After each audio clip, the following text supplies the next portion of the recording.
ആരാ മുത്തശ്ശ ഈ ചാത്തന്മാര്? എന്താ ഈ ചാത്തൻ സേവ? ഉണ്ണിക്ക് ചാത്തന്മാരെ പറ്റി അറിയണമല്ലേ? ഇന്നും കേരളത്തിലെ പലരുടെയും വിശ്വാസമാണ് ചാത്തന്മാർ.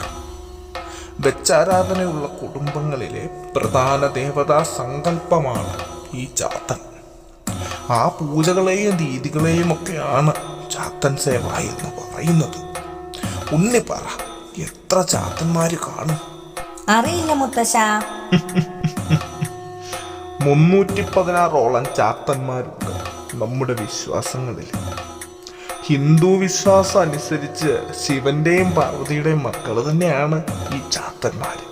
സത്യത്തിൽ ഇവര് നല്ലതുമാണ് ചീത്തയുമാണ്. വിശ്വസിച്ച കൂടെ നിൽക്കും. എന്നാൽ അവർക്ക് ചെയ്യുന്ന കർമ്മങ്ങൾക്ക് കോട്ടം തട്ടിയ